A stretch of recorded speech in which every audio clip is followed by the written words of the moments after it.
Hey everyone, welcome to the channel. My name is Imran Khizyr. For my first video, I'm turning this raw AI prompt into a pro-level Figma dashboard. AI versus real design. Let's see who wins. UI design is evolving faster than ever in 2026. Today, I'm taking you behind the scenes of a high-performance AI analytics dashboard. We aren't just drawing shapes, we're building a scalable system. I started with a raw AI prompt to get the layout, but now I'm going to show you how to turn that into a production-ready masterpiece using Figma Pro. Let's get to work.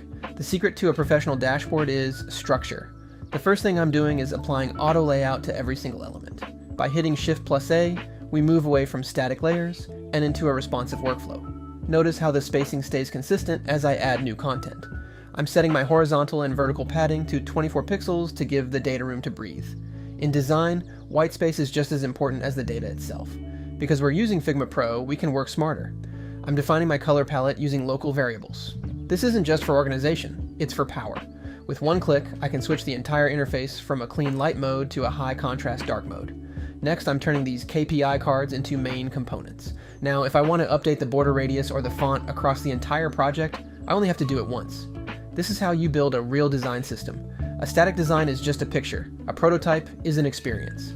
I'm heading into the prototype tab to map out the user flow. By using Smart Animate with a gentle easing, we create fluid transitions that feel natural. Watch how this chart expands when clicked.